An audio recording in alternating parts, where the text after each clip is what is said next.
Good morning, good afternoon, good evening. The debate on the substantive issue that Nelson Chamisa and his MDC Triple C friends have failed to deliver any meaningful democratic change in Zimbabwe rages on. The truth of the matter is they have failed. ZANU-PF was able to blatantly rig last year's elections precisely because MDC Triple C have failed to implement even one token reform in the last 24 years, including the 5 during the GNU of 2008 to 2013. That is the substantive issue.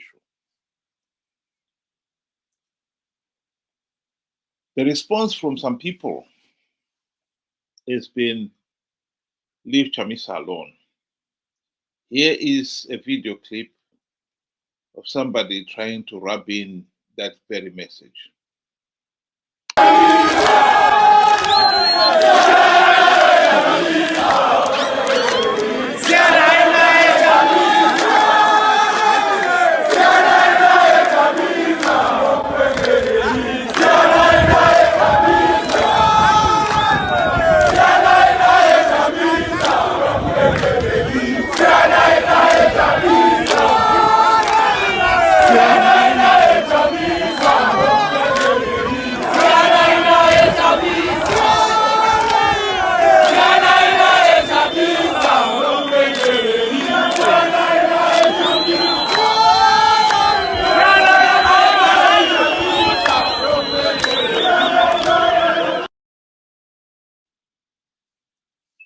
Of course, that is avoiding the substantive issue. The substantive issue, I repeat, is that MDC Triple C have failed to implement even one token reform to stop ZANU-PF rigging the elections. Why asking that should be considered as hating Chamisa beggars belief. The truth of the matter is, Chamisa is not the only Zimbabwean leader to be elevated to the position of a demigod. This is a common tendency in Zimbabwe. Soon after independence, Mugabe was untouchable. If you wanted to get into trouble,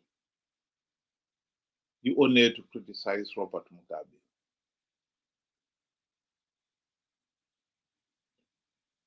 People, even at the time when corruption was becoming rampant and the economy was in trouble, people go bend over backwards to say it was not Robert Mugabe's problem.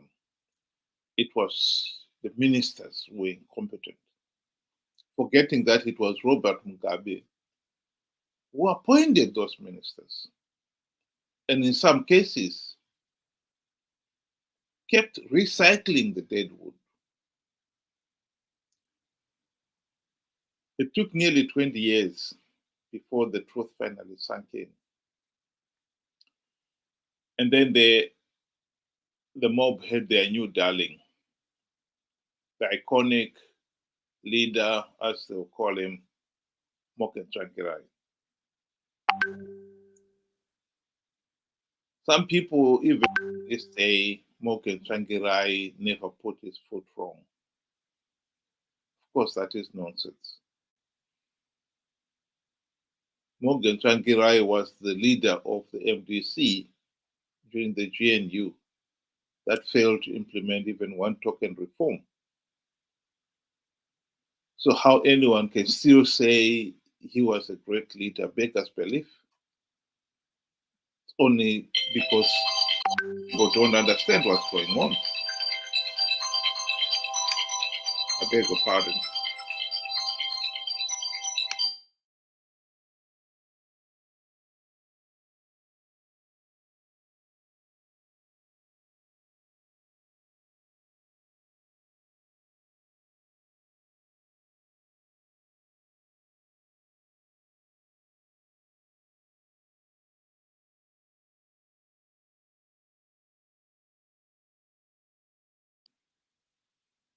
My apologies about that. So Morgan Tsvangirai failed to implement even one token reform during the GNU. How can he still be an iconic democratic figure?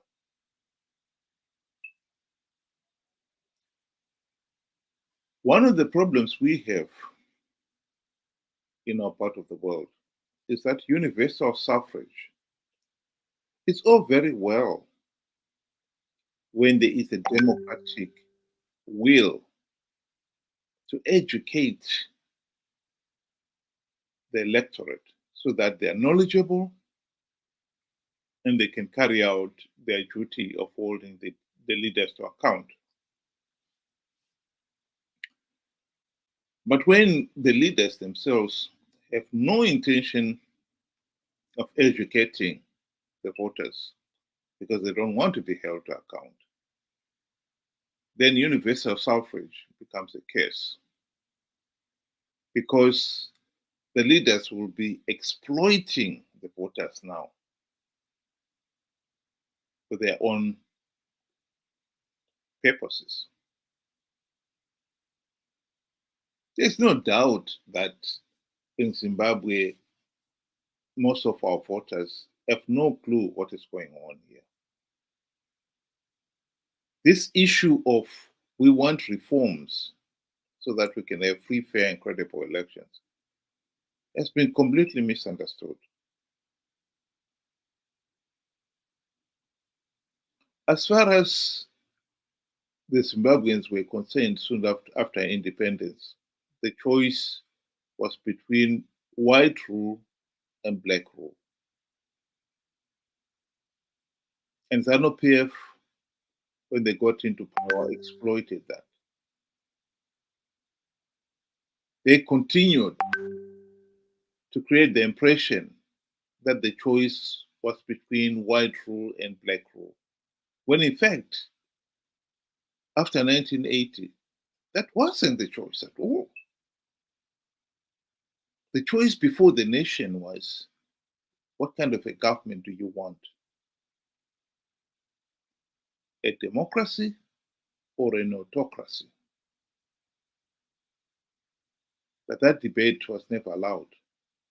Mugabe wanted to continue to exploit the people, make them believe that the whites were hiding, waiting for every opportunity to bounce back and recolonize the country.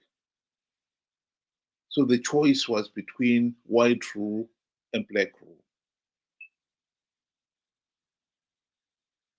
And presented to them in such stern measures, of course, the people wanted black rule.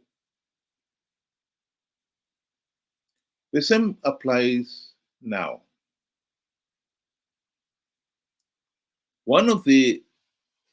In one of his enlightened moments, Professor Jonathan Moyo, in 2008, said if the choice was between a donkey and Robert Mugabe, people will vote for the donkey. That was meant to illustrate the people's desperation for change. And he was absolutely right. People were desperate for change. But that desperation is actually not worn off at all. People still believe that the choice before them is between ZANU-PF and Triple C, Nelson Chamisa and Mnangagwa. The truth of the matter is, that has never been the choice. The choice in the late 1990s, when the MDC was formed, was we wanted an opposition that will implement the democratic reforms to stop ZANU-PF rigging the elections. That's a lot more subtle. than ZANU-PF and the donkey.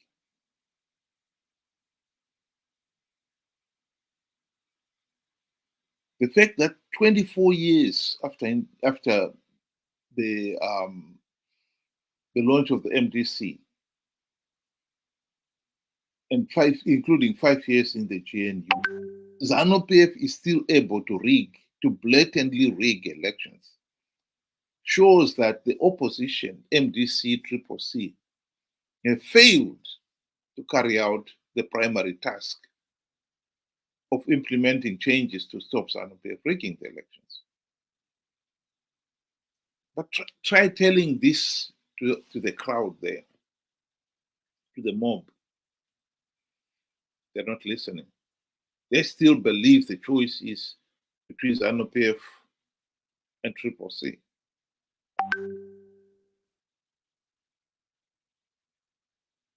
That is where the problem is.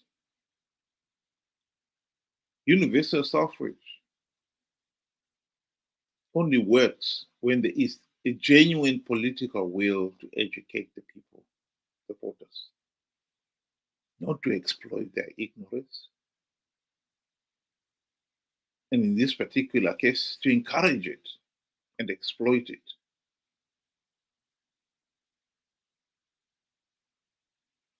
I'll just address one other issue that another one of the respondent raised. I argued in my last video that people should stop participating in flawed elections, give ZANU-PF legitimacy. I still say that and maintain that position.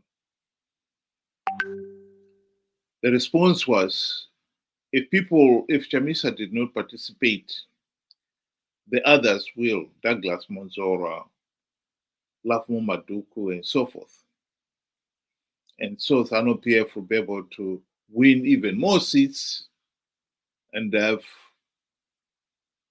a government that they want. Well, the truth of the matter is, there were 9 candidates in the last elections. Sorry, 11 candidates in the last elections, including Mnangagwa and Chamisa. Mnangagwa, according to ZEC, won 52% of the votes, Chamisa 44%. And so the other remaining 9 shared between them 4% of the vote. We all saw Monzora and Maduku hold their rallies. And some of their well-attended rallies, there were hardly 100 people there. Clear proof that they have support. And that was confirmed in the results as well. So if Chamisa had gone ahead and held these rallies, well attended, and told people we are not going to participate in these flawed elections, and they did not participate,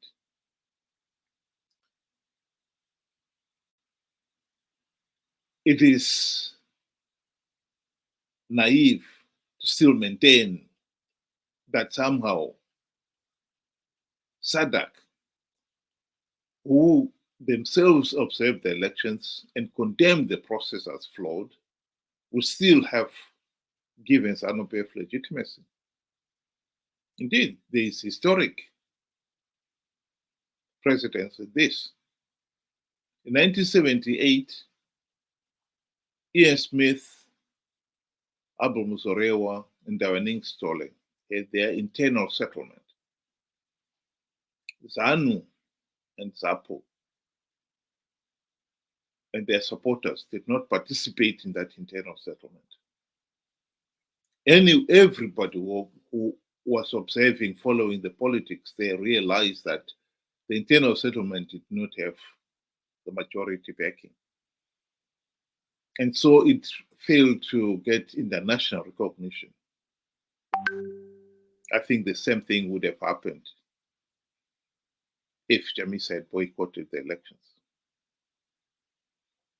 To argue that we're to participate to stop Douglas Monzora and Lavo Maduku winning the seats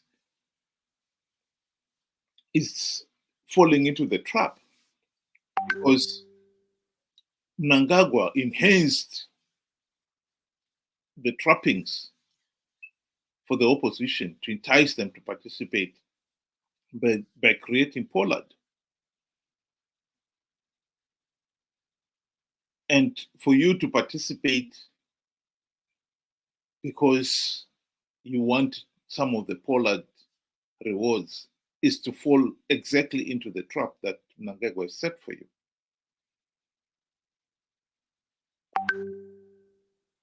That is totally invalid. We can't keep on pretending that somehow Chamisa was doing us a favor by participating in these flawed elections, by lying about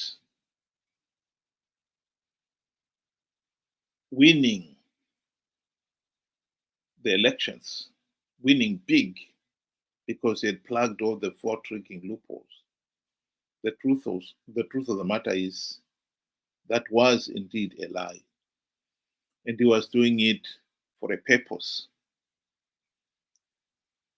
MDC guys knew that ZANU-PF was giving away a few gravy train seats, and that is what they were after.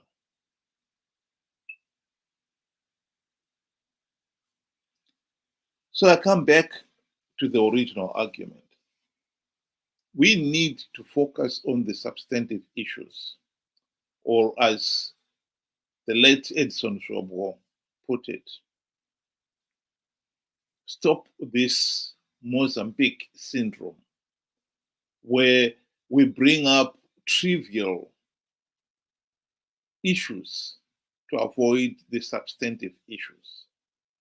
The substantive issue in Zimbabwe is that after 24 years of MDC CCC on the political stage, they failed to implement even one token reform to stop ZANU-PF rigging the elections. They've been participating in flawed elections out of greed. They have conned their supporters to participate in their millions in these flawed elections, giving ZANU-PF legitimacy. That is the substantive issues, and we must deal with them. To dismiss it as you hate Chamisa is to miss the point completely. Why should I hate him? If he did implement the reforms and he stopped ZANU-PF rigging the elections, and I am lying, accusing him falsely of failing to implement reforms, then say so. Address the substantive issues.